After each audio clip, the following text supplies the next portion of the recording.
Hello. I hate intros, so let's just get into this. Different types of Hufflepuffs. Hufflepuff number 1, the grandparent. So precious and pure, these are some of the sweetest people you will ever meet. Very sensitive and overly cautious, they always drive 20 miles per hour below the speed limit, just to be safe. Think that shut up is a curse word. Apologize way too often. Can spend 5 hours straight looking at pictures of puppies.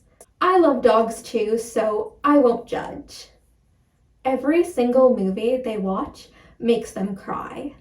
It could be a comedy, it could be an action movie, it could be The Emperor's New Groove. They're still going to cry. They're the type of people who over-decorate their dorm room with handmade crafts. Not that I would know anyone who does that. Very honest, mostly because they're bad at lying. When they feel like cutting class, they give their teacher advance notice that they'll be out sick on Monday. Today that you'll be out sick on Monday. And they won't realize what's wrong with that logic until it hits them 3 days later.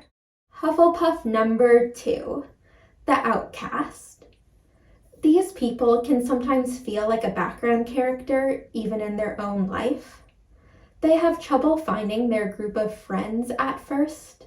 They love inside jokes, and they'd love to be a part of one someday. Too socially awkward for their own good. I can relate. The only thing they're decisive about is describing themselves as indecisive. Well, yes, but even that, maybe not. No, I don't know, what do you think? You know what they are? They are the embodiment of altos, as in the alto section of a choir, because it's taken for granted that they're just there and they're rarely even given the chance to shine and to show their capabilities. Third Hufflepuff, the best friend. Whose best friend are they? They are everyone's best friend because you can't not like this person. That's just impossible. See the humor in everything and have just the right pep talk prepared for any occasion. Great storytellers. They can make a story about eating bread sound interesting. They have the right amount of cynicism and pettiness where they're relatable and funny before it starts to sound resentful and overly pessimistic. Their life is just so put together. Everything is going for them, and they deserve it. The only way you could not like the best friend is if you're jealous. There is just no other way. Next Hufflepuff, the rebel. Sometimes it seems like this person doesn't want to be at Hogwarts. Who doesn't want to be at Hogwarts? I know you're thinking that, but let me explain. It's not that they actually don't want to be at Hogwarts, it just comes across that way. For one, they're the only person who questions any Hogwarts practices. So you're saying that the punishment for going into the Forbidden Forest is a detention that sends students back into the Forbidden Forest. Totally makes sense. Okay, but now how did Lockhart become a professor? I get that he stole the credit from other wizards, but doesn't Hogwarts hold job interviews? No one realized there that he might have lied on his resume? When they found out that the Sorting Hat considered putting Harry Potter in Ravenclaw, saying that he had not a bad mind, they were in shock. Now these Hufflepuffs will never let that go. Whenever one of their friends needs a confidence boost, they say, if Harry Potter could be considered for Ravenclaw, you too can achieve anything. Sleep through Quidditch games. They just don't get the excitement. It's just another sport. Defiant for the sake of being defiant. They're obsessed with trying to sneak into the Forbidden Forest. If it was called the Enchanted Forest, or the Fantastical Forest, or the Fairy Tale Forest, they would suddenly lose interest, but because it's called the Forbidden Forest, they just have to sneak in. Whenever someone tries to pull something over them, they say, "I'm a Hufflepuff, not an idiot." They are definitely the most likely Hufflepuff to be confused as a Slytherin. Hufflepuff number 5, the animal lover. These people love animals to the point of obsession. Obviously, care of magical creatures is their favorite class. Became known as the unofficial Hogwarts therapist. They're not really sure how it happened. People just started going up to them, telling them their problems and asking for advice. It started happening more and more frequently, and now they're known as the unofficial student therapist. Rebellious, but in the most innocent way. When their parents told them that their bedtime was 8 o'clock, they stayed up until 8:01 because they're a rebel. That'll show them. Most of the time, they prefer animals over people. If they like being around you more than their animals, you must be very special to them. Next Hufflepuff, the default. Why Hufflepuffs sometimes get a bad reputation? You can probably tell from their name, they were put in Hufflepuff by default. Jack of all trades, master of none. They are mundane tasks personified. If brushing your teeth was a person, this would be them. Apathetic towards most things.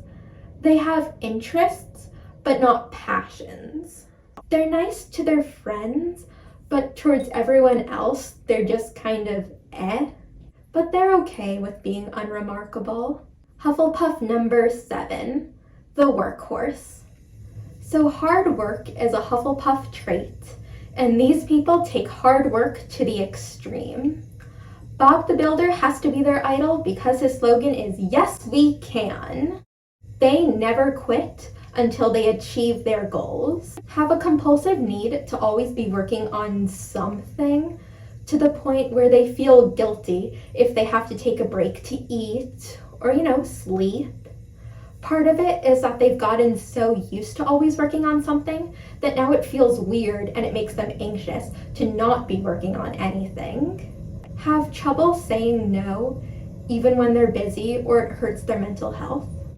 Can be both a workaholic and a procrastinator at the same time, as in they'll put off working on actual issues such as learning how to cope with their anxiety to instead vacuum the house for the 7th time that day.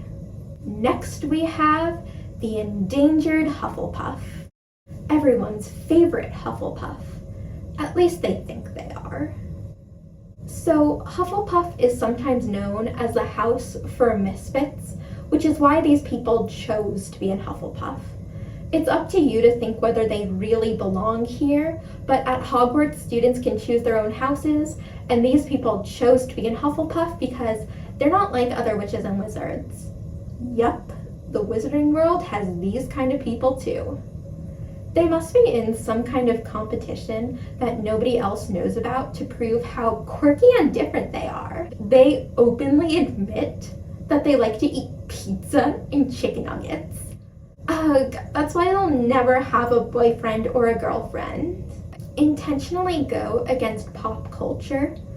To be clear, it's totally fine to have different tastes than the majority of people, but these Hufflepuffs will say that they strongly dislike movies or music that they've never even seen or listened to before just because many people like them.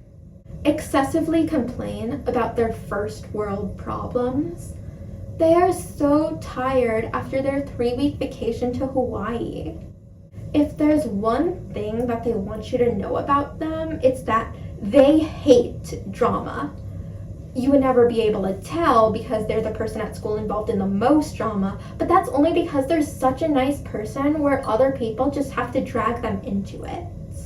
Start a lot of gossip by saying, not to mention any names, but someone, and then go into such oddly specific details that it's very clear who they're talking about. I mean, you might as well just say, not to mention any names, but someone named Jessica. Something they say a lot is, people are just drawn to me because I'm a natural leader.